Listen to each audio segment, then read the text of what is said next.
Murió el día exacto en que cumplía 88 años. La encontraron en su cama, vestida con la elegancia con la que siempre se enfrentó al mundo, como si esperara una última visita.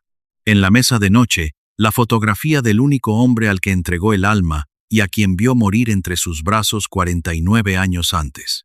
Pero lo que nadie supo nunca es que aquella muerte, exactamente el día de su cumpleaños, no fue una casualidad. Esta es la historia que la mujer más imponente del cine mexicano nunca quiso que contaran completa. 8 de abril de 2002. Ciudad de México, Pedregal de San Ángel. La mañana entra despacio por las ventanas de una casa donde el silencio pesa más que la luz. Adentro, en una recámara cuidada hasta el último detalle, una mujer descansa en su cama. Tiene los ojos cerrados, las manos cruzadas, el cabello negro intacto, peinado como si fuera a salir a cenar. Es 8 de abril, el día en que ella nació, 88 años antes, en un pueblo perdido del estado de Sonora. Quienes la conocían desde hacía décadas dicen que ella eligió ese día, que sabía, que durante los últimos meses había repetido, casi como un rezo, una frase extraña: yo no me voy a morir cualquier día. Yo me voy en mi cumpleaños. Aquella mañana, el ama de llaves entra en la habitación con el desayuno y se detiene. Algo no está bien. La señora no se ha levantado. La señora siempre se levanta temprano. La señora es la mujer más disciplinada de México. Se acerca despacio, la toca. La piel está fría. Y entonces, en esa habitación que olía a tuberosas y a perfume francés, comienza la última escena de una vida que durante 7 décadas mantuvo a un país entero suspendido entre el miedo y la fascinación. Porque María Félix no fue solamente una actriz, fue una declaración política. Fue la primera mujer mexicana que se atrevió a decirle al mundo entero, incluido Hollywood, la palabra que ninguna mujer de su época podía pronunciar. Esa palabra fue no. No a un contrato millonario en Estados Unidos. No a desnudarse para Diego Rivera, no a doblegar el carácter, no a ser la víctima silenciosa que la cultura latinoamericana esperaba de ella. Y sin embargo, aquella mañana de abril, mientras los noticieros de toda Hispanoamérica empezaban a anunciar la noticia, había una verdad escondida detrás de aquel cuerpo inmóvil. Una verdad que ni sus biógrafos más cercanos se atrevieron a publicar mientras estuvo viva. Detrás de la mujer indomable había una mujer rota. Detrás de la diosa había una madre que había perdido a su hijo 6 años antes y que no se había recuperado nunca. Detrás de la leyenda había una niña de Sonora que un día, en 1922, vio morir a su hermano favorito y nunca volvió a llorar en público. Esa niña se llamaba María de los Ángeles Félix Güereña. Y su historia empieza en un pueblo del que casi nadie ha oído hablar, escondido entre sierras polvorientas, donde nació la mujer que un día sería conocida en 4 continentes con un solo nombre: la Doña. Pero para entender cómo llegamos hasta aquí, hay que volver al principio. 8 de abril de 1914. Álamos, estado de Sonora, México. Un pueblo colonial enclavado en el desierto del norte mexicano, rodeado de montañas. Una casa con patio central, paredes blancas y un cielo enorme. Allí, en pleno fragor de la Revolución Mexicana, nace la 4ª hija del coronel Bernardo Félix Flores y de su esposa Josefina Güereña. Sería una más entre 16 hermanos. Pero ya desde la cuna, hay algo distinto en ella. Doña Josefina lo dice a las criadas el día del bautizo. Esta niña no es como las otras. La envuelven en un rebozo de seda. La llaman María de los Ángeles. Y nadie sabe todavía que ese nombre, María, un día estará en boca de un país entero. El padre es militar. Hombre duro, guapo, autoritario, con sangre yaquí en las venas. Cuando habla, las paredes tiemblan. Cuando se enoja, los hijos no se mueven. María lo adora. La madre es lo opuesto. Suave, religiosa, profundamente católica. Reza todas las mañanas frente a un altar lleno de velas. Tiene una belleza serena, casi melancólica. María hereda de ella los pómulos altos, los ojos enormes, la espalda derecha como una palmera al viento. Pero el verdadero amor de la infancia de María no son sus padres. Es su hermano Pablo. Pablo Félix Güereña, 2 años mayor. Pelo negro brillante, mirada profunda, sonrisa enorme, inseparable de María, desde el día en que aprendieron a caminar. En las fotografías de familia que aún sobreviven, los dos siempre aparecen juntos, él abrazándola, ella riendo, como si fueran un solo cuerpo dividido en dos. Pablo es el confidente. Pablo es el que la defiende cuando los hermanos mayores se burlan de ella. Pablo es el que la levanta cuando se cae del caballo. Pablo es el que le promete que un día se irán juntos a vivir a la ciudad, que verán el mar, que conocerán el mundo entero.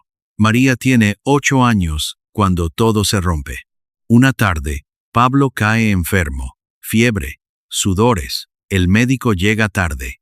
En un pueblo del Sonora, de 1922, los antibióticos modernos no existen. La fiebre sube, sube, sube. Y una madrugada, Pablo deja de respirar.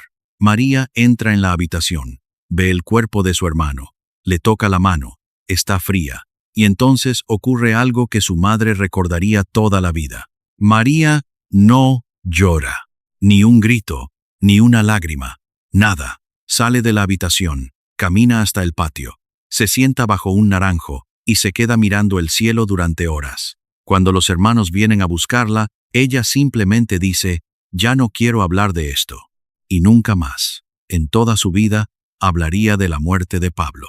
Aquel día, según los hermanos que sobrevivieron para contarlo, María cambió.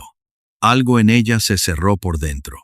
Una puerta se selló, y nadie, ni los maridos, ni los amantes, ni los amigos íntimos, ni siquiera su propio hijo conseguiría abrirla del todo. Lo que ocurrió esa tarde nadie lo había previsto. Pero las consecuencias durarían toda una vida.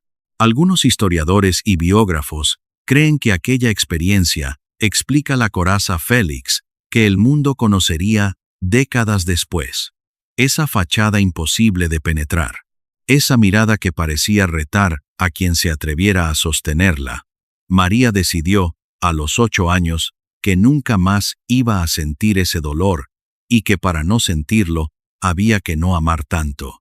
O al menos, no demostrarlo nunca. En aquellos años de Sonora, María vive entre dos mundos. El mundo de los hombres, donde su padre la lleva a montar a caballo desde los 6 años, le enseña a disparar, le enseña a no bajar nunca la cabeza ante nadie. Y el mundo de las mujeres, donde su madre le enseña a rezar, a coser, a hablar bajo, a ser dulce. María absorbe los dos, pero en el fondo, los hermanos lo notan. Ella prefiere el primero. Hay una anécdota que la familia repetiría durante décadas. María tiene 7 años cuando un primo mayor le pega en el patio, le tira el cabello, le rompe un juguete. María no llora, María no grita. María, en lugar de eso, espera 2 días. Y al tercer día, cuando el primo está distraído, María lo empuja al piso, se le sienta encima y le dice palabras textuales. Según el primo, «A mí no me vuelves a tocar nunca, ¿oíste?» El primo, según contó él mismo 40 años después, nunca más se atrevió a acercarse a ella. Pasan los años. La familia se muda a Guadalajara, en el estado de Jalisco. Los Félix prosperan. María crece. Y crece convirtiéndose en una belleza imposible. A los 15 años, ya nadie en Guadalajara puede pasar a su lado sin volverse a verla. Tiene una piel pálida, casi luminosa, una boca que parece dibujada por un pintor renacentista. Y, sobre todo, una mirada. Esa mirada de hielo y fuego al mismo tiempo. La mirada que un día haría temblar a Diego Rivera, a Agustín Lara y a la mitad de los hombres más poderosos del siglo XX. A los 17, María se casa. Su primer marido se llama Enrique Álvarez Alatorre. Es un vendedor de cosméticos. Guapo, encantador, con la sonrisa fácil. La conquista en una fiesta. Le promete el mundo. María, joven, romántica, deslumbrada, le dice que sí. Aquel matrimonio, según la propia María contaría décadas después, fue el peor error de su juventud. Enrique resultó ser celoso, posesivo, violento. La encerró, la aisló. Le prohibió ver a sus amigas. La convirtió, durante 6 años, en una sombra de sí misma. Pero algo bueno salió de aquel infierno. En 1934, María dio a luz a un niño. Lo llamaron Enrique, como su padre, pero todos en la familia lo llamarían siempre Quique. Quique, el único hijo que María tendría jamás, el centro absoluto de su vida durante 62 años. Y, sin saberlo todavía, también el dolor más grande que esa vida le iba a entregar. Lo que pasaría con Quique muchos años después marcaría a María como nada lo había hecho antes, ni siquiera la muerte de Pablo. Pero faltaba mucho para llegar a eso. Primero, había que escapar de Enrique. Y María, a los 25 años, hizo algo impensable para una mujer mexicana de su época. Tomó al niño, hizo una maleta, y se fue. Ciudad de México, año 1939. Una mujer joven, alta, vestida con elegancia humilde, camina por la avenida Madero, llevando a su hijo pequeño de la mano. Acaba de divorciarse, no tiene dinero, no tiene casa, no tiene contactos, pero tiene una determinación que la sostiene como un esqueleto de hierro. María encuentra trabajo en un consultorio médico, como recepcionista, gana lo suficiente para pagar un cuarto modesto y la comida de su hijo. La vida es dura, las noches son largas. A veces, cuando Quique ya duerme, ella se sienta junto a la ventana y mira las luces de la ciudad y se pregunta si esto será toda su vida. Y entonces ocurre lo que cambiaría todo. Una tarde, María camina por el Paseo de la Reforma. Lleva un vestido sencillo, el pelo recogido, la cabeza alta, siempre la cabeza alta. De pronto, un hombre la detiene en la calle. Su nombre es Fernando A. Palacios. Es ingeniero, pero también un cazador de talentos para el cine mexicano. Lleva años buscando rostros nuevos para la industria. Cuando ve a María, se queda paralizado. Le dice una sola frase: «Señora, usted nació para estar en la pantalla». María se ríe. Cree que es una broma. Cree que es uno de esos hombres que abordan a las mujeres en la calle. Pero Palacios insiste. Le da una tarjeta. La invita a un estudio. Aquella noche, María mira la tarjeta durante horas. Piensa en Quique. Piensa en el dinero. Piensa en la posibilidad de no volver a tener miedo nunca más. Y al día siguiente, va al estudio. Lo que pasa allí ya forma parte de la leyenda. Cuando los productores la ven, no logran articular palabra. La cámara la prueba. Y la cámara hace algo extraño con ella, algo que solo le pasa a un puñado de personas en cada generación. La cámara no se limita a fotografiarla. La cámara se enamora de ella. Las primeras pruebas son un éxito. La firman para una película llamada El Peñón de las Ánimas. Pero antes del estreno, ocurre algo que muestra el carácter Félix desde el primer día. Los productores le piden que se cambie el nombre. Le dicen que María Félix no suena lo suficientemente glamoroso. Le proponen alternativas: María Estrella, María del Monte, incluso un nombre francés. María los escucha en silencio. Y cuando terminan, les dice, y la frase quedó registrada en una entrevista que un asistente de producción dio años más tarde: «Mi nombre es el único patrimonio que mi padre me dejó. Si quieren que cambie de nombre, busquen a otra actriz». Los productores tragan saliva y aceptan. Su pareja en pantalla será un cantante que en aquel momento es el ídolo absoluto de México. Un charro guapo, varonil, con una voz de bronce que hace temblar a todas las mujeres del país. Su nombre es Jorge Negrete. Y aquí, escuchen bien, porque esto es importante para entender todo lo que pasaría después. María Félix y Jorge Negrete se odiaron desde el primer minuto. No fue una pequeña antipatía. Fue un odio teatral, descomunal, casi cómico. Jorge la consideraba una novata pretenciosa. María lo consideraba un machito ridículo, lleno de sí mismo. Durante el rodaje, no se hablaron más de lo estrictamente necesario. Hubo gritos, hubo portazos. Una vez, según cuentan los técnicos del set, María le dijo a Jorge en plena escena: «Cante, charro, que para eso le pagan». Negrete casi le da un infarto.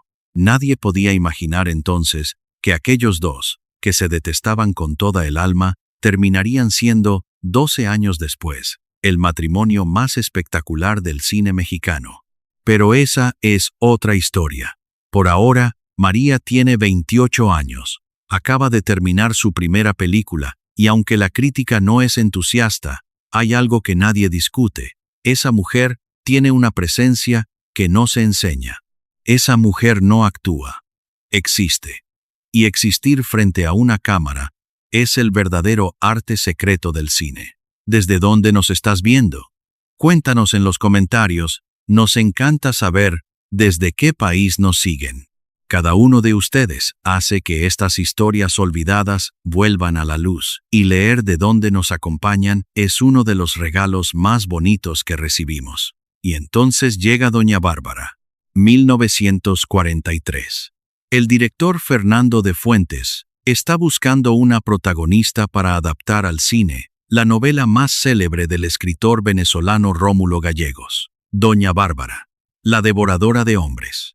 Una mujer poderosa, terrible, magnífica, que domina los llanos venezolanos con mano de hierro. Una mujer que ningún hombre puede doblegar. Cuando Fernando de Fuentes le ofrece el papel a María Félix, ocurre algo extraordinario. María lee el guión en una sola noche. Cuando termina, son las 4 de la madrugada. Mira por la ventana y entiende que Doña Bárbara no es un personaje. Doña Bárbara es ella misma. Doña Bárbara es la mujer que lleva dentro desde que tiene 8 años y vio morir a Pablo. Doña Bárbara es la coraza, el desafío, la negación a someterse.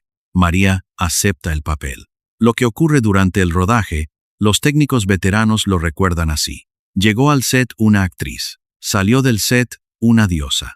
La película se estrena en septiembre de 1943. Y aquí, en este momento exacto, la historia del cine en lengua española cambia para siempre. México entero queda hipnotizado. Las salas se llenan. Las funciones se duplican. La gente sale del cine repitiendo los diálogos. Las mujeres copian su peinado. Las niñas la imitan en los patios de los colegios. Y sobre todo, le ponen un apodo que la perseguiría hasta el día de su muerte. La Doña. 3 letras, una palabra y una identidad sellada para siempre. Desde aquel septiembre de 1943, María Félix dejó de ser María Félix. Pasó a ser la Doña, la mujer indomable. La mujer que ningún hombre podría tener completa. El apodo era una bendición y una maldición. Era la consagración y al mismo tiempo era la jaula dorada que la separaría del resto del mundo durante el resto de su vida. Pero en aquel momento, María no piensa en jaulas, piensa en libertad, piensa en dinero, piensa en su hijo Quique, que ahora tendrá todo lo que ella nunca tuvo, y piensa en algo más. Algo que solo ella sabe. Piensa que, por primera vez en su vida, ya nadie podrá hacerle daño. O al menos, eso cree. Lo que María no sabe todavía es que el éxito atrae depredadores, que la fama enciende celos, que, en muy poco tiempo, su nombre estará en el centro de uno de los escándalos amorosos más sonados de la historia mexicana del siglo XX. Y todo empezará por culpa de una canción. Aquella canción se llamaría María Bonita. La escribiría un hombre que, al verla por primera vez, dijo la frase que sellaría su destino. Esta mujer me va a destruir, y yo voy a dejarme. Su nombre era Agustín Lara. Y aquí, escuchen, porque para entender este capítulo de la vida de María Félix, hay que entender quién era Agustín Lara en el México de 1943. Lara era el compositor más importante de habla hispana de su época, pianista, poeta, bohemio. Tenía la cara marcada por una vieja pelea, una cicatriz que cruzaba su mejilla desde la mandíbula hasta cerca del ojo y una voz nasal, frágil, casi rota, que sin embargo lograba hacer llorar a quien lo escuchaba. Lo llamaban el Flaco de Oro. Sus canciones se cantaban en La Habana, en Buenos Aires, en Madrid, Granada, solamente una vez. Veracruz. Cuando Agustín Lara conoce a María Félix, en una fiesta a la que ella no quería ir, ocurre algo de novela. Él se sienta al piano, toca, la mira, y empieza a improvisar una melodía que nadie había oído antes. Una melodía suave, lenta, ondulante, como una caricia musical que se desliza por la habitación. Cuando termina, los invitados aplauden. Y entonces, Lara hace algo que nadie esperaba. Se levanta. Camina hasta donde está María. Se inclina ligeramente y le dice: «Esta canción, señora, acaba de nacer para usted, y solo para usted». María lo mira durante un largo segundo. Y por primera vez en su vida, en una habitación llena de gente, le tiembla algo por dentro. Se casan en 1945. La boda es íntima. María tiene 31 años. Él, 48. La diferencia de edad escandaliza a México. La cicatriz de Lara, los rumores sobre su pasado bohemio, todo eso alimenta los chismes. Pero a María no le importa. María está enamorada como nunca antes lo había estado. Y Lara, mientras tanto, escribe. Escribe canciones que son cartas de amor disfrazadas.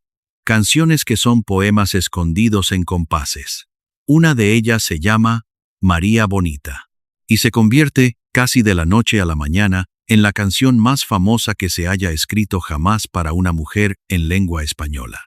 Acuérdate de Acapulco, de aquellas noches, María Bonita, María del alma. Hasta hoy, 80 años después, esa canción sigue sonando en cada estación de radio del mundo hispano. Cada generación la redescubre. Y casi nadie sabe ya que aquellas palabras fueron escritas con el dolor anticipado de un hombre que sabía desde antes de casarse que esa mujer no iba a poder ser de nadie, ni siquiera de él. Hubo un episodio que solo se conoció años después. Una noche, durante el matrimonio, María entró al estudio donde Lara componía. Lo encontró tocando, con los ojos cerrados, una nueva melodía. María se sentó sin decir nada.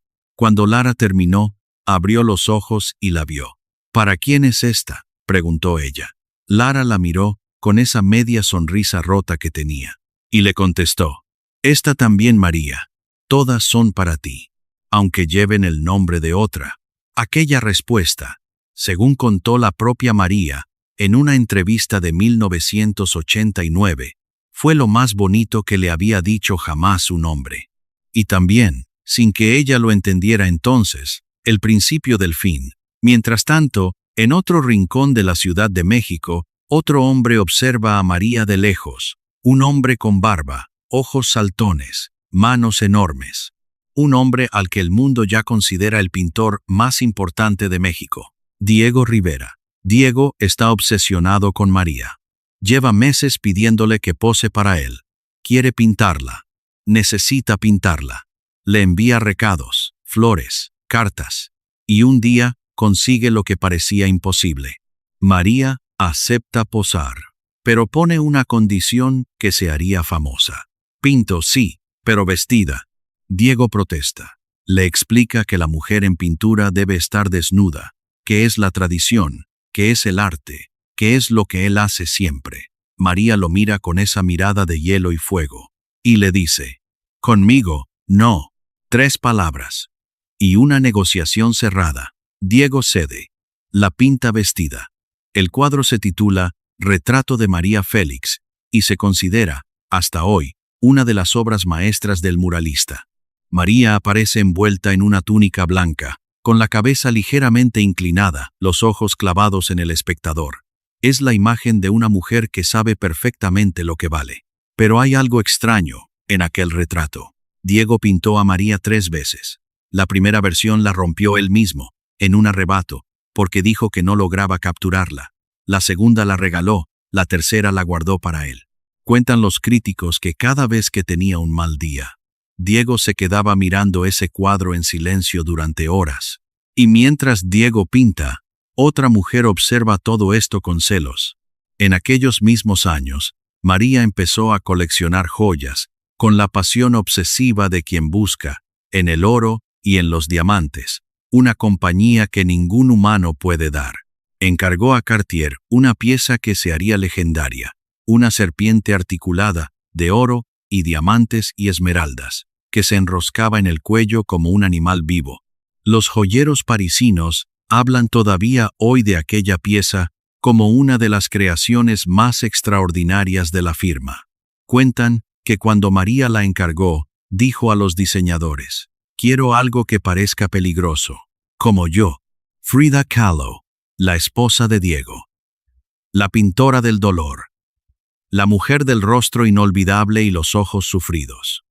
Frida y María se conocen, se admiran, se desprecian, se acercan, se alejan. La relación entre ambas es uno de los enigmas culturales más fascinantes del México del siglo XX. Hubo cariño. Hubo rivalidad.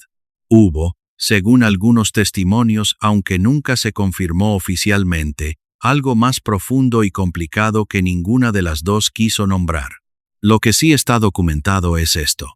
Cuando Frida murió en 1954, María lloró, pero no en público. María no lloraba en público desde 1922, desde el día en que murió Pablo.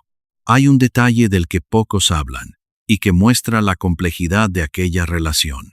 Pocos meses antes de morir, Frida le envió a María una carta breve, escrita con la mano temblorosa que ya tenía en sus últimos días. La carta decía solo 2 líneas. María, las dos sabíamos lo que pasaba entre nosotras. No es necesario decirlo. Te quiero, Frida. María guardó esa carta hasta el final de su vida en una caja de madera de la habitación principal. Solo se descubrió después de su muerte, cuando los familiares revisaron los archivos privados. Y de aquella carta, María nunca habló con nadie. Hubo otra escena que las amigas en común recordarían durante años. Una cena, en casa de Diego Rivera. Frida está sentada a un extremo de la mesa, con sus trenzas espectaculares y sus collares prehispánicos. María está al otro extremo, con un vestido sencillo que la hace parecer aún más imponente. Diego, en medio, va y viene, sirviendo vino, contando anécdotas. En un momento, Diego se queda en silencio. Mira a una mujer, mira a la otra, y dice, casi para sí mismo: una soy yo, y la otra soy lo que querría ser. Y sale al jardín a fumar. Nadie supo nunca a cuál de las dos se refería. Mientras todo esto ocurre, llega a su escritorio una propuesta que cambiaría la vida de cualquier actriz de su época. Hollywood. Los Ángeles, California, 1947. Los grandes estudios la quieren. La Metro-Goldwyn-Mayer le ofrece un contrato millonario. La RKO le ofrece otro. Quieren convertirla en la nueva Dolores del Río, en la nueva representante del exotismo latino para el público anglosajón. Le ofrecen casas, le ofrecen carros, le ofrecen un porcentaje de las taquillas. Le ofrecen la inmortalidad cinematográfica. María dice que no. Y aquí, escuchen, porque este es uno de los momentos más fascinantes de toda esta historia. ¿Por qué María Félix rechazó Hollywood? Una mujer ambiciosa, una mujer que conocía el poder del dinero, una mujer que había vivido la pobreza. ¿Por qué decir que no a la fama eterna? La respuesta corta, la oficial, la que dio a los periodistas, era esta. En Hollywood, quieren que aprenda inglés, y yo no aprendo el idioma de los gringos. Pero la respuesta verdadera, la que solo confió a sus amigas más íntimas, era otra. María sabía cómo trataba Hollywood a las latinas en aquella época. Las disfrazaba de gitanas, las hacía bailar con maracas, las convertía en caricaturas. Y María Félix, la mujer que se había construido a sí misma desde Sonora, no estaba dispuesta a permitir que la convirtieran en un cliché. Prefirió ser la reina de un cine pequeño antes que un peón de un imperio gigante. Y esa decisión, que muchos llamaron arrogancia, hoy se considera uno de los actos de dignidad más extraordinarios de la historia del cine. Pero hubo un precio. María tuvo que abrirse camino en Europa, Madrid, Roma, París, Buenos Aires. Filmó con Jean Renoir, filmó con Luis Buñuel, filmó con los grandes directores españoles del exilio. Y mientras filmaba en Europa, su matrimonio con Agustín Lara se hundía. La distancia los separó. Las giras de María, la bohemia de él, los celos, las infidelidades de los dos, según las malas lenguas. En 1947, apenas 2 años después de la boda, anunciaron la separación. Pero aquella separación no fue lo más doloroso. Lo más doloroso vino después. Lo que pasó en los meses siguientes, y a quien encontró en su camino, nadie podría haberlo imaginado, porque el destino le tenía guardada una sorpresa. El hombre que más la había odiado durante el rodaje de su primera película, 12 años antes, estaba a punto de volver a aparecer en su vida. Y esta vez no iba a ser para gritar. 1952. Un set de filmación en Cuernavaca. María Félix llega vestida de blanco, peinada hasta el último cabello, con esa entrada que ya forma parte del mito mexicano. La película se llama El rapto. Su pareja en pantalla es, una vez más, el charro de bronce, Jorge Negrete. Jorge Negrete. Jorge Negrete. Lo que ocurre allí, ningún periodista lo predijo. María y Jorge, los enemigos eternos, los rivales declarados, los que se habían odiado durante 10 años al verse, se quedan en silencio. Algo ha cambiado. Tal vez es el tiempo. Tal vez son las cicatrices. Tal vez es el hecho de que ambos han vivido y han sufrido y han perdido. Pero esta vez, cuando se miran, no hay desprecio. Hay otra cosa. Algo que ninguno de los dos había sentido nunca por el otro. Reconocimiento. Negrete había crecido también. Ya no era el charro engreído de 1942. Era un hombre maduro, herido por una vida intensa, dueño de una soledad que María entendía mejor que nadie en el mundo, porque era exactamente la misma soledad que ella cargaba. El rodaje empieza, y empieza también, según cuentan los técnicos que estuvieron allí, una tensión nueva entre los protagonistas. Una tensión que no era hostilidad, era electricidad. Una tarde, después de una escena difícil, Jorge se acerca a María entre tomas y le dice algo en voz baja. Nadie escuchó nunca qué fue exactamente, pero los técnicos vieron lo que pasó después. María Félix, la mujer que nunca en su vida había bajado los ojos delante de un hombre, esa tarde sí los bajó, y sonrió. 3 meses después, los rumores empezaron. 6 meses después, los rumores eran imposibles de negar. En octubre de 1952, María y Jorge anunciaron al país que se iban a casar. México estalló. Para entender lo que aquello significó, hay que entender el lugar de Negrete en el imaginario mexicano. Jorge Negrete era el ícono absoluto del macho mexicano elegante. Era la voz de las rancheras. Era el hombre que, junto con Pedro Infante, había definido lo que significaba ser mexicano en pantalla. Y Negrete, además, era el cofundador de la Asociación Nacional de Actores. Una figura institucional, un patriarca del cine. Que él se casara con María Félix la indomable, la rebelde, la mujer que había rechazado Hollywood era unir 2 imperios. Era el matrimonio más esperado del siglo. Era el cuento de hadas que Latinoamérica había estado escribiendo en su cabeza colectiva sin saberlo. La boda se celebra el 18 de octubre de 1952 en la casa de María en la Ciudad de México. Es íntima, solo unos pocos invitados. Pero las fotografías que salen al día siguiente recorren todos los periódicos del continente. Y ahora, escuchen bien, porque lo que viene es la parte que María, durante los siguientes 49 años, jamás logró superar. Apenas un año después de la boda, en 1953, Jorge Negrete empieza a sentirse mal. Está cansado, tiene fiebre, le duele el costado. Al principio, nadie le da importancia. Es un hombre fuerte, atlético, cabalga, canta, bebe, vive con la intensidad de 3 hombres normales. Pero los síntomas no desaparecen. Empeoran. Los médicos diagnostican una hepatitis. En aquellos años, antes de los tratamientos modernos, una hepatitis grave podía matar a un hombre joven en cuestión de meses. Negrete, terco como solo los charros saben serlo, se niega al principio a tomarlo en serio. Sigue trabajando, sigue de gira, hasta que ya no puede. En noviembre de 1953, Jorge se desploma durante una gira en Estados Unidos. Lo trasladan urgentemente al Hospital Cedars de Los Ángeles. Y allí, en una habitación de hospital, comienza la peor agonía que María había vivido jamás. Si esta historia te está impactando, dale like, ahora nos ayuda enormemente a seguir contando estas vidas olvidadas. Nuestro objetivo es que nadie tenga que esperar décadas para que se cuente la verdad sobre estas mujeres extraordinarias. María se instala en el hospital. No se mueve de allí. Duerme cuando duerme en una silla al lado de la cama. Le da de comer. Le habla. Au. Ate. Le canta en voz baja las canciones que Lara había escrito para ella, las canciones que Jorge solía pedirle que le cantara cuando estaban solos. El cuerpo de Jorge se va consumiendo.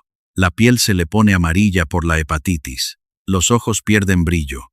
La voz, esa voz de bronce que hizo temblar a millones, se vuelve un susurro. Hay una escena que una enfermera del hospital recordaría décadas después en una entrevista, 3 de la madrugada. La habitación está casi a oscuras. María está sentada al lado de la cama, sosteniéndole la mano a Jorge. Él está dormido, o eso parece. Y María, en voz muy baja, le canta. Le canta un verso de una canción ranchera que él había popularizado años antes. Le canta como si lo estuviera arrullando. La enfermera, que entró sin que María se diera cuenta, se quedó parada en la puerta sin atreverse a interrumpir. En aquel momento entendí, contaría la enfermera, que esa mujer del cine, la indomable, era en realidad la persona más enamorada que yo había visto en mi vida. Pero hasta el final, dicen los testigos, cada vez que Jorge la veía entrar en la habitación, sonreía. 5 de diciembre de 1953. Hospital Cedars de Los Ángeles. Las 4 de la mañana. Jorge Negrete pide agua. María se la da. Le sostiene la cabeza. Él la mira. Le dice algo que nunca se ha sabido con exactitud. María se llevó esas últimas palabras a la tumba y nunca quiso compartirlas con nadie. Algunos biógrafos especulan que fue una promesa. Otros, que fue una despedida. Lo único que se sabe es que cuando Jorge terminó de hablar, cerró los ojos y no los volvió a abrir. Murió a los 42 años, en los brazos de María Félix, después de 14 meses de matrimonio. El cuerpo es trasladado a México. El velorio se hace en el Palacio de Bellas Artes. 400,000 personas, 400,000, van a despedirse. Es uno de los entierros más multitudinarios de la historia mexicana del siglo XX. Y en medio de la multitud, vestida de negro, hay una mujer que no llora, una mujer que no habla, una mujer que mira el ataúd con esa mirada que el país aprendió a temer. María Félix, 39 años, viuda, y, por dentro, aunque nadie en el mundo lo sabría jamás, completamente destruida. Lo que María hizo en las semanas siguientes asombró a México. Volvió a trabajar. Una semana después del entierro, ya estaba en un set de filmación. Memorizó diálogos. Repitió escenas. Sonrió cuando había que sonreír. Lloró en cámara cuando lo pedía el guión. Y a quien le preguntaba cómo estaba, respondía siempre lo mismo. Yo estoy bien. Pero los que la conocían sabían. Por las noches, según cuentan amigas íntimas que años después sí se atrevieron a hablar, María se encerraba en la habitación que había compartido con Jorge. Sacaba del armario una camisa que él había usado, y la abrazaba en silencio durante horas. Pero a la mañana siguiente, María Félix volvía a ser la doña. Esa fue su gran disciplina. Esa fue su gran tragedia. Nunca, en los siguientes 49 años, volvería a hablar públicamente de Jorge sin emoción. En las pocas entrevistas en las que algún periodista se atrevió a mencionarlo, María cambiaba de tema con una rapidez que daba escalofríos, o simplemente se levantaba y se iba. Pero hubo una vez, una sola vez, ya muy mayor, en una entrevista al final de los años 90, en la que un periodista insistente le preguntó, de todos sus maridos, María, ¿a quién amó más? María se quedó en silencio durante un rato muy largo, demasiado largo. Y entonces dijo, con una voz que apenas se reconocía, «Eso no se le pregunta a una mujer. Eso ya lo saben las 4 de la mañana. Las 4 de la mañana. La hora exacta a la que Jorge Negrete había muerto». Después de la muerte de Negrete, María tomó una decisión que escandalizó a México. Decidió no detener su carrera. Decidió no encerrarse en el luto eterno que la cultura mexicana esperaba de las viudas.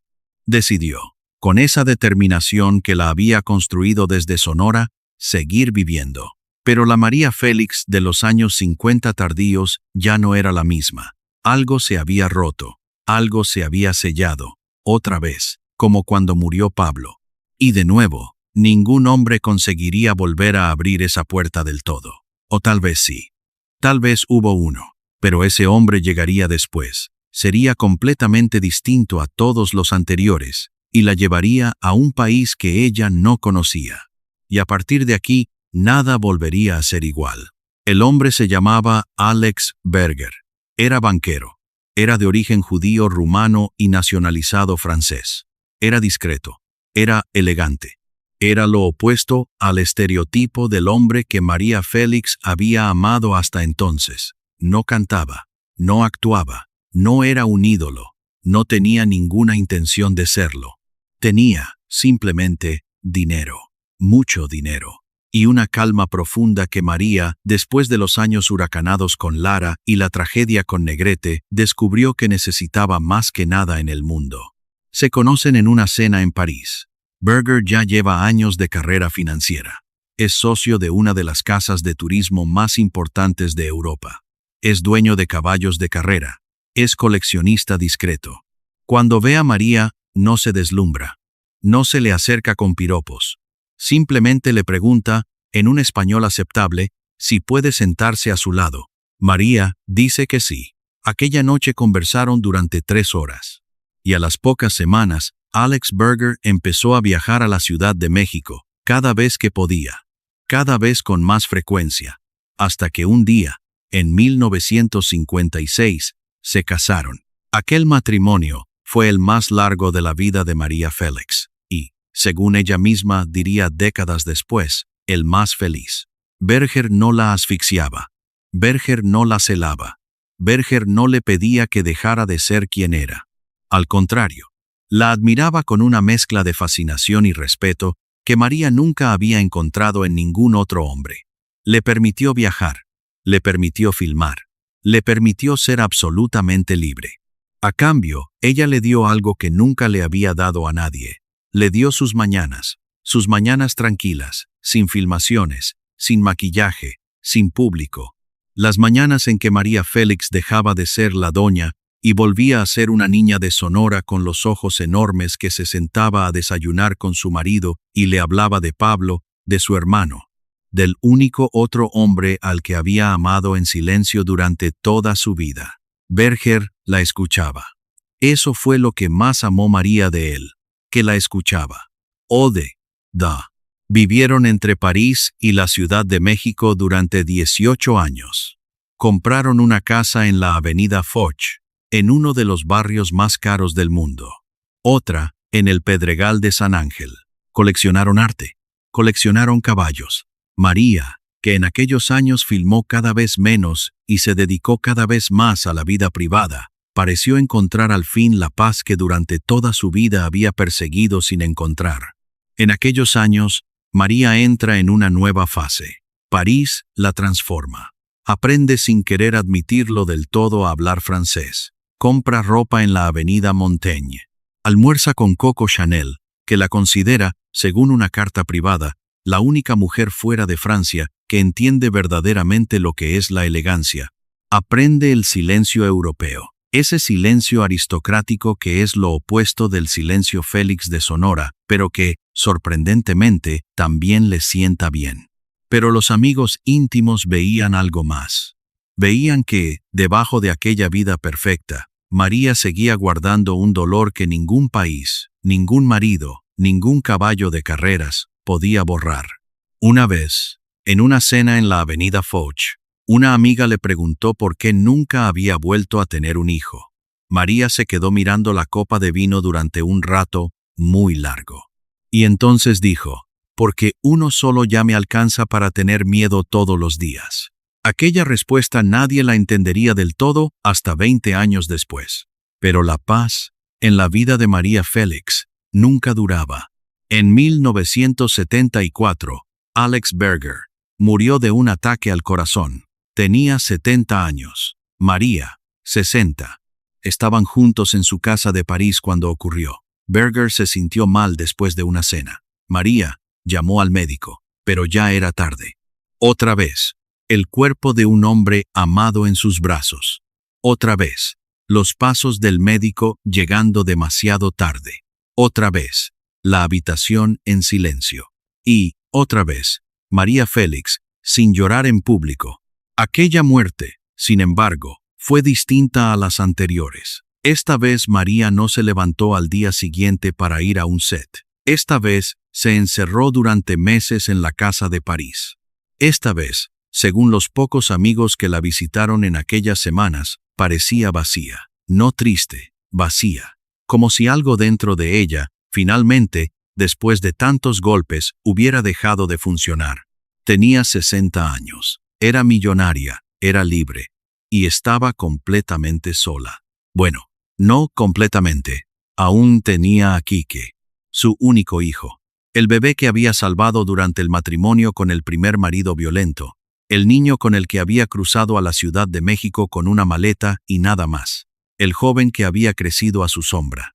El hombre que ahora, ya con 40 años, era ya un actor reconocido por mérito propio en el cine y la televisión mexicanos. Quique era todo lo que le quedaba. Y María, en los años que siguieron a la muerte de Alex Berger, se aferró a su hijo como nunca antes lo había hecho. Volvió a la Ciudad de México. Compró una casa nueva, más grande, más cerca de Quique. Empezó a aparecer en sus estrenos, en las cenas familiares, en las pequeñas reuniones íntimas que él organizaba con sus amigos. Le ayudó económicamente sin que él lo pidiera. Le dio consejos. Le dio amor con la única forma en que sabía darlo, en silencio, sin palabras, simplemente estando. Mientras tanto, su carrera cinematográfica se apagaba. Su última película la filmó en 1970. Después, María se negó a seguir. Decía que no quería que el público la viera envejecer en pantalla. Decía que prefería retirarse en la cima. Y fiel a su palabra, lo hizo. Pero el retiro no fue silencioso. Lejos de eso, María Félix, de los años 70 y 80, se convirtió en una figura cultural casi mitológica. Daba entrevistas memorables, soltaba frases que se repetían durante días. Decía cosas como, yo no soy una mujer fácil, yo soy una mujer imposible. Decía, las mujeres feas no existen. Existen las mujeres que no se han atrevido todavía a ser bonitas, decía. Yo ya tengo mi tumba comprada, la hice grande, porque ahí solo voy a estar yo. Y México la escuchaba como se escucha a un oráculo. Hubo polémicas. Hubo amistades perdidas y recuperadas. Hubo una relación intensa con el pintor Antoine Sapov, que sería su última pareja oficial durante muchos años. Hubo viajes. Hubo cenas con presidentes, con escritores, con artistas de 4 continentes. Octavio Paz la admiraba. Carlos Fuentes la consultaba. Algunos diseñadores europeos le dedicaban colecciones enteras. Pero los que estaban cerca veían algo más. Veían que María, cada vez más, vivía en función de Quique. Lo llamaba todos los días. Lo invitaba a comer. Le compraba ropa. Le dejaba mensajes largos en la contestadora, cuando él no respondía. Algunos amigos cercanos, en los años 90, empezaron a preocuparse. Decían que aquella dependencia ya no era sana. Que María, sin darse cuenta, había puesto toda su felicidad toda en una sola persona. Y aquella era la única cosa que María Félix, la mujer que toda su vida había aprendido a no depender de nadie, no había aprendido a manejar. Lo que pasaría con Quique en abril de 1996, nadie lo había previsto. Pero las consecuencias serían el golpe definitivo, el golpe del que María no se levantaría jamás. Ciudad de México. Un 23 de abril de 1996. Una llamada al teléfono de la casa del Pedregal. María descuelga. La voz al otro lado tiembla. Algo no está bien. Le dicen que su hijo Quique se ha sentido mal. Le dicen que lo están trasladando al hospital. Le dicen que vaya, por favor, lo más rápido posible. María cuelga, se viste, manda llamar al chofer. En el carro, durante el trayecto al hospital, no dice una palabra. Mira por la ventana. Como aquella vez, debajo del naranjo, cuando tenía 8 años y acababa de perder a Pablo. Llega al hospital. Pregunta por Quique. Una enfermera la mira con esa mirada que solo se le dirige a las personas que están a punto de recibir la peor noticia de su vida. Enrique Álvarez Félix, su único hijo, ha muerto de un ataque cardíaco fulminante. Tenía 62 años. María entra en la habitación, se acerca a la cama. Le toca la cara a su hijo. Está fría. Y entonces, y este detalle lo cuentan 2 testigos distintos, una enfermera y un médico. En testimonios separados que se hicieron públicos años después, María Félix, la mujer que nunca había llorado en público, hizo algo que hasta ese día parecía imposible. Se inclinó sobre el cuerpo de su hijo y emitió un grito que la enfermera describió palabra por palabra, así. Fue el sonido más desgarrador que he oído en 40 años de profesión. No era humano. Era el sonido de un alma rompiéndose por dentro. Aquel grito duró apenas unos segundos. Y después, María se quedó callada. Para siempre. Lo que pasó aquella tarde en el funeral de Quique, los amigos de la familia lo recordarían como uno de los momentos más impactantes de toda la cultura mexicana de la época. María, vestida de negro, sin maquillaje, con el cabello recogido, recibió en silencio a los cientos de personas que vinieron a darle el pésame. No habló con nadie. No comió. No bebió. Cuando llegaron los familiares más cercanos, simplemente les apretaba la mano y les hacía un pequeño gesto con la cabeza, como diciendo, gracias, por favor no me digan nada. Y después del entierro, hizo algo que sorprendió incluso a sus íntimos. Se fue a su casa. Cerró todas las cortinas y no salió durante 3 meses. 3 meses en los que apenas comió, en los que apenas durmió, en los que solo recibía visitas del médico de la familia y de Beatriz, su asistente. Algunos amigos llamaban a la puerta. María nunca abría. Algunas amigas le mandaban flores. María las dejaba marchitarse en el zaguán. Cuando finalmente reapareció en público, en una cena pequeña aquel septiembre, los amigos vieron a una mujer distinta, más delgada, más callada, con esa mirada que tienen las personas que han mirado un abismo durante demasiado tiempo. Los 6 años que separan la muerte de Quique de la suya propia, los amigos cercanos los recordaron como un descenso lento, silencioso, doloroso. María seguía recibiendo gente, seguía dando algunas entrevistas, seguía apareciendo en los actos sociales. Pero ya no era ella. La luz interior, esa luz que había hecho a Diego Rivera quedarse mirándola durante horas, esa luz se había apagado.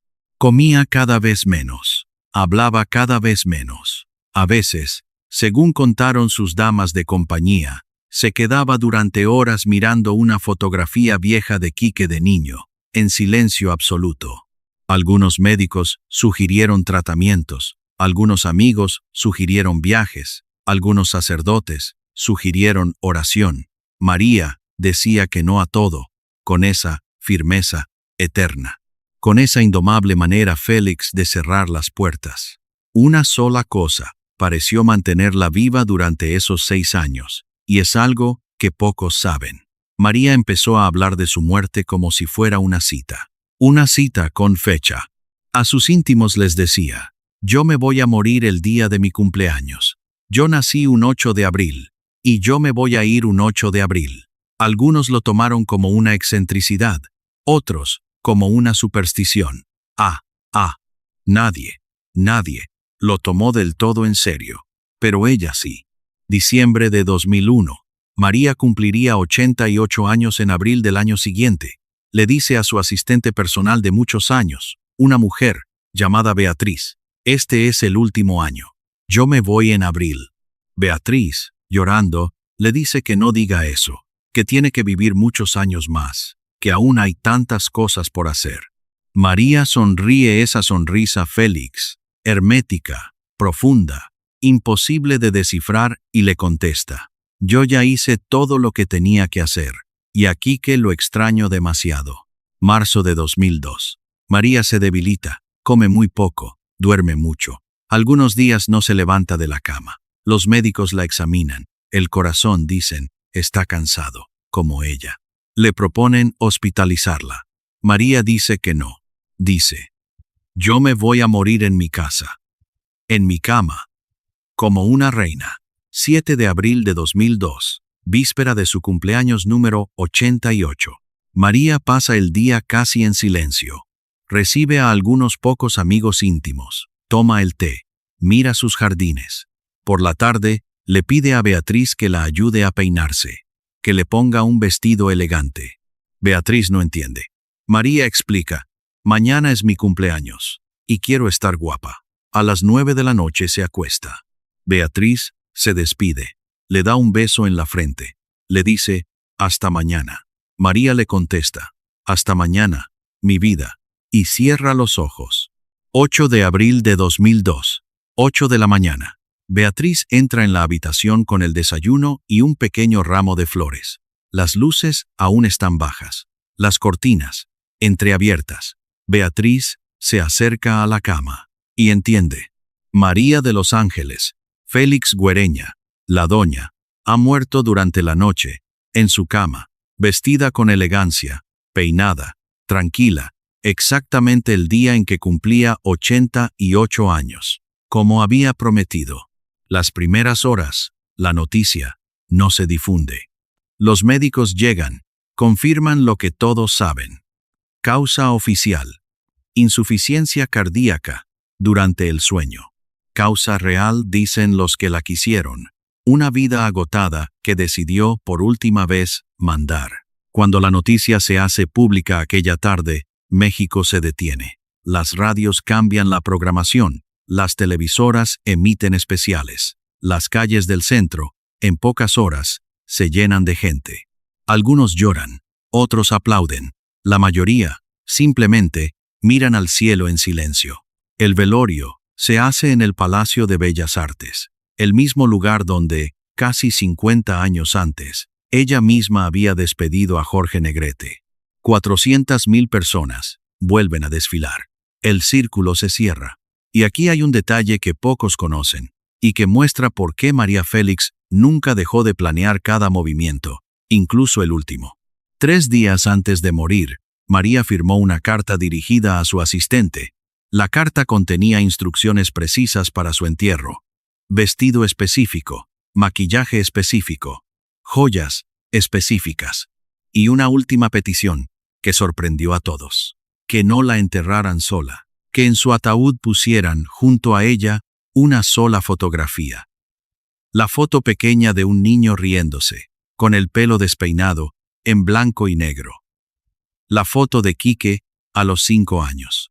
María Félix, la mujer indomable, la diosa, la diva absoluta, la que rechazó Hollywood, la que doblegó a Diego Rivera, la que fue amada por los hombres más célebres del siglo XX, decidió bajar a la tumba acompañada de la única persona que verdaderamente la había hecho llorar en su vida: su hijo. Lo que pasó después, ningún periodista logró del todo capturarlo, pero las consecuencias culturales seguirían reverberando durante décadas. Han pasado más de 20 años desde aquella mañana de abril. Y, sin embargo, basta entrar en una librería, en cualquier ciudad del mundo hispano, y caminar hasta la sección de cine para encontrarla. Allí está su rostro, en libros, en biografías, en compilaciones del cine de oro mexicano. Encienda la radio cualquier domingo por la mañana, en cualquier ciudad de Latinoamérica, y antes o después escuchará María Bonita. Vaya a un museo de arte mexicano, y allí estará el retrato de Diego Rivera, mirándolos a ustedes con esa intensidad que ni el tiempo ha podido borrar. María Félix no fue solamente la actriz más importante del cine mexicano del siglo XX. Fue una idea. Fue la primera mujer hispanoamericana que se atrevió a vivir su vida sin pedir permiso a ningún hombre. La primera que rechazó Hollywood porque no estaba dispuesta a humillarse. La primera que se divorció varias veces sin esconderse. La primera que dijo, en una época en que las mujeres tenían que pedir permiso para todo, una frase que se hizo eslogan: una mujer manda en su casa, en su corazón y en su vida. Punto. Cuando ustedes hoy ven a actrices latinoamericanas brillar en pantallas internacionales, Salma Hayek, Yalitza Aparicio, Adriana Barraza, están viendo, sin saberlo del todo, a las herederas de María Félix, porque fue ella, allá en los años 40, la que abrió la puerta. Fue ella, la que dejó entender al mundo que una mujer mexicana podía ser, ante todo, una persona libre. Y sin embargo, hay una pregunta que su historia deja flotando. ¿Valió la pena? ¿Valió la pena la coraza? ¿La negativa a llorar? ¿La negativa a mostrarse vulnerable? A veces, en sus últimas entrevistas, María dejaba escapar una frase pequeña que muchos no entendieron entonces. Decía: yo aprendí muy joven a no llorar, y a veces me arrepiento, porque después ya no se puede. Después ya no se puede. Tal vez sea esa la verdadera lección que María Félix nos dejó. No la grandeza, no el desafío, no las frases míticas, sino aquella confesión silenciosa, que cuando uno se construye una armadura para protegerse del dolor, esa armadura termina también separándolo de la felicidad. Y aquí, una pregunta para ustedes. ¿Cuántas armaduras llevamos puestas, ustedes y yo, que en algún momento creímos necesarias y que ahora ya no sabemos cómo quitarnos? Tal vez el verdadero milagro de María Félix no fue su belleza, ni su coraje, ni siquiera su rechazo a Hollywood. Tal vez el verdadero milagro fue que, durante 88 años, nunca dejó de intentarlo. Nunca dejó de levantarse.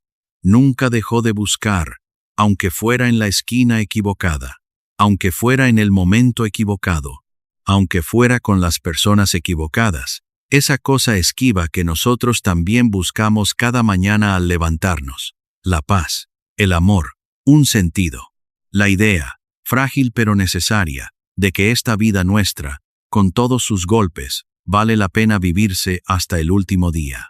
Y eso, al final, es la única lección verdadera que puede dar una biografía.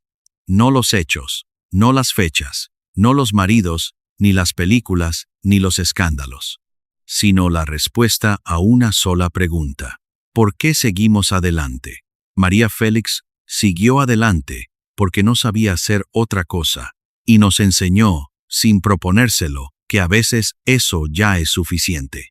Esta historia termina aquí, en una mañana de abril de 2002, en una casa silenciosa del Pedregal de San Ángel. Pero la historia de las mujeres extraordinarias que el mundo intentó olvidar o reducir o suavizar apenas comienza, porque mientras María Félix conquistaba el cine mexicano de los años 40, en otra parte del mundo otra mujer estaba viviendo una historia aún más oscura. Una mujer que también fue amada por reyes. Una mujer que también guardó secretos que el mundo todavía no termina de descubrir. Una mujer que, como María, también murió rodeada de un misterio que ninguna biografía oficial ha logrado descifrar del todo. Pero esa historia es para la próxima vez. Suscríbete y activa la campanita para no perderte la próxima historia. Y cuéntanos en los comentarios, ¿conocías toda esta historia? ¿Qué es lo que más te ha sorprendido?